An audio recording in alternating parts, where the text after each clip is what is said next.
हे युद्ध सुरू झाल्यानंतर पहिल्या आठवड्याभरानंतरच डोनाल्ड ट्रम्प यांनी हे म्हणायला सुरुवात केली होती की इराणच्या आकाशावरती अमेरिकन एअरफोर्सचं राज्य आहे, म्हणजे complete air superiority over Iran, असं ते सुरुवातीपासून म्हणत होते. पण प्रत्यक्षात या सगळ्या थापा निघाल्या, कारण या युद्धामध्ये अनेक ठिकाणी अमेरिकेची विमानं पडलेली आहेत. आणि कालही आम्ही तुम्हाला सांगितलं होतं की अमेरिकेचं F-35 किंवा F-15 दोन्हीपैकी एक विमान डेफिनेटली इराणनं पाडले, त्याचा त्यांनी पुरावा दिलेला होता.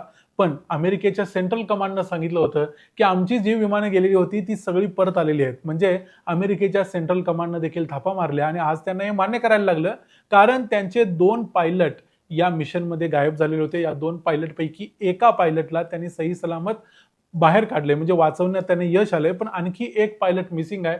असं सांगितलं जातं की हा पायलट सध्या इराणच्या ताब्यात आहे. पण प्रत्यक्षात अजून तो इराणच्या ताब्यात आहे की नाही हे अजून कोणालाही सांगता येत नाही. पण याला शोधण्यासाठीचं ऑपरेशन चालू आहे. आणि या सगळ्यामधून एक गोष्ट लक्षात आली की अमेरिकेकडे कोणत्याही प्रकारची एअर सुपेरियरिटी नाही, जो दावा ते करत होते. आणि प्रत्यक्षात इराणनं तर दावा केलाय की अमेरिकेची 5 विमानं काल आम्ही पाडली. आणि हा दिवस म्हणजे कालचा दिवस हा अमेरिकेच्यासाठी एक काळा दिवस असणार आहे, अमेरिकन एअरफोर्ससाठी एक ब्लॅक डे असणार आहे. त्यामुळं नेमकं काय काय घडलं, युद्धाची आत्ताची पोझिशन काय आणि अमेरिकेचं काय काय नुकसान झालंय ते सगळं बघूया आजच्या या व्हिडिओमध्ये. मी आहे रणजित यादव आणि तुम्ही पाहताय द मराठी बाणा. काल 3 एप्रिल 2026 हा शुक्रवार होता आणि हा शुक्रवार अमेरिकेसाठी, अमेरिकन एअरफोर्ससाठी एक ब्लॅक डे असेल असं इराणनं सांगितलंय. कारण इराणनं दावा केलाय की एकतर आपल्याला माहितीच आहे की F-15 तर त्यांनी पाडलंच, F-15चे अवशेष देखील त्यांनी दाखवले, त्याच्याबद्दलचे फोटोज व्हिडिओज सगळं चाललं आणि त्यांचा पायलट देखील मिसिंग आहे. पायलट बद्दल पुढे बोलूया, आणखी कोणकोणती विमानं पाडलेली आहेत किंवा त्याच्याबद्दलची काय काय अपडेट आहे ती बघूया. अमेरिकेचं एक विमान आहे A-10 वॉरथॉग. हे विमान काल कुवेत जवळ क्रॅश झालं, त्याच्यावर देखील इराणनं हल्ला केला होता असं मानलं जातंय. त्यामुळे ते विमान क्रॅश झालं आणि त्यातला पायलट देखील सही सलामत बाहेर आलाय.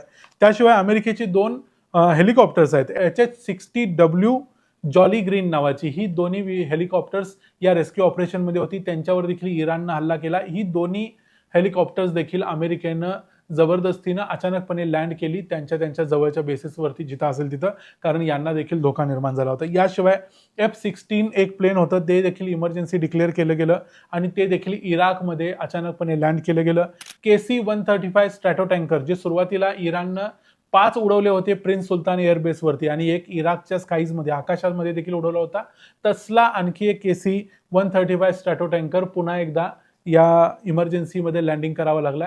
आणि अशा पद्धतीनं अनेक ठिकाणी इराणनं जे स्ट्राईक्स केले त्यामध्ये काही ठिकाणी परफेक्ट हिट झाले आणि काही क्रॅश झाले, काही ठिकाणी क्रॅश झाले नाहीत, पण मेजर डॅमेज झाल्यामुळे ती विमानं त्यांना इमर्जन्सीमध्ये लँडिंग करावी लागली. असं एकूण 5 विमानांना काल इराणनं स्ट्राईक केलंय असं इराणचं म्हणणं आहे. आणि यामध्ये भरपूर प्रमाणात तथ्य देखील आहे, आपण सगळ्यांनीच बघितलंय. अमेरिकेनं आतापर्यंत इराणवरती जे काही हल्ले केलेत आणि मागच्या आठवड्याभरात हे हल्ले त्यांनी वाढवलेत आणि इराणवरती जे एअर स्ट्राईक्स केले जात आहेत यामध्ये मोठ्या प्रमाणावर वाढ झाली आणि यामध्ये आतापर्यंत 2000 इराणियन लोकांचा मृत्यू झालाय. त्यापेक्षा जास्त हा आकडा असू शकतो. पण अमेरिकेला आता बूट्स ऑन ग्राउंड, म्हणजे प्रत्यक्ष जमिनीवर जाऊन हे युद्ध चालवायचं होतं आणि हे युद्ध चालवणं अमेरिकेला अजूनपर्यंत शक्य झालेलं नाही किंवा ते करण्याचं धाडस अमेरिकेत अजून आलेलं नाही. कारण अमेरिकेचा फक्त एक पायलट आता सध्या मिसिंग आहे. काल जे F-15 पडलं होतं त्यापैकी एका पायलटला वाचवलं होतं आणि दुसरा पायलट सध्या मिसिंग आहे.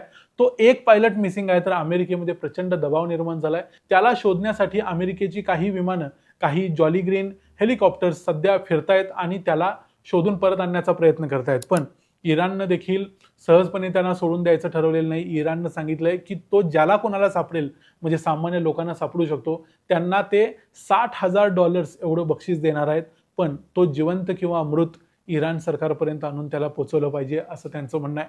त्यामुळे या पायलटचा शोध इराण देखील घेतंय आणि अमेरिका देखील घेतंय. यामध्ये असं देखील म्हटलं जातंय की इराणनं ऑलरेडी त्या पायलटला पकडलेलं आहे, पण एकदा पायलटला पकडलेलं आहे असं डिक्लेअर केलं की त्याला मग आंतरराष्ट्रीय कायदे कानून लागतात, जेनेवा कन्व्हेन्शन्स लागतात. त्याप्रमाणे कदाचित इराणला त्या व्यक्तीला परत अमेरिकेकडे द्यावं लागेल आणि त्यासाठी इतर काही नियम वगैरे असतील. पण ते सगळं टाळण्यासाठी इराणनं सिम्पली सांगितलंय की आमच्याकडे अजून तरी तुमचा पायलट नाही, आम्ही शोधण्याचा प्रयत्न करतोय. त्याच्यावरती बाउंटी देखील सांगितलेली आहे की $60,000 बाउंटी असेल, म्हणजे ज्याला त्याला आम्ही एवढे पैसे देऊ. पण प्रत्यक्षात अजून या पायलटचा कुठेही पत्ता लागलेला नाही.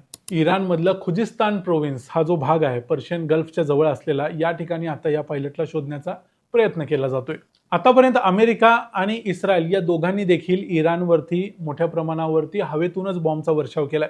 त्यांनी प्रत्यक्ष जाऊन लढाईची तयारी अजूनपर्यंत दाखवलेली नाही. इस्रायलनं तर स्पष्ट सांगितलंय की आम्ही आमचं सैन्य इराणच्या भूमीवर पाठवणारच नाही आणि त्यासाठी कोणतीही मुवमेंट देखील इस्रायलनं आतापर्यंत केलेली नाही. अमेरिकेनं मात्र 3,500 मरीन्स तिथं आणलेले आहेत. याच्याशिवाय आणखी जवळजवळ 10,000 सैन्य त्यांनी तयार ठेवलंय आणि हे सैन्य इराणमध्ये येऊ शकतं जर वेळ पडली तर. पण प्रत्यक्षात अमेरिकेचं अजूनही धाडस होत नाहीये. ते न होण्याचं कारणच आहे की इराणची जी भूमी आहे ती सगळ्या बाजूंनी डोंगराळ भूमी आहे आणि नंतर इराणचा मध्यावर्ती जो प्लेन भाग लागतो तिथं जाऊन प्रत्यक्ष युद्ध करायचं आहे आणि यामध्ये कदाचित काही शेकडो अमेरिकन सैनिकांना आपले प्राण गमावे लागतील आणि कदाचित जसं इराकमध्ये झालं, जसं अफगाणिस्तानमध्ये झालं, एकदा युद्ध चालू केल्यानंतर कितीतरी वर्ष ते ड्रॅग होत राहतं अशीच परिस्थिती पुन्हा एकदा होऊ शकते आणि डोनाल्ड ट्रम्प तर सत्तेमध्ये आलेले आहेत की मी कोणतंही युद्ध करणार नाही सांगून.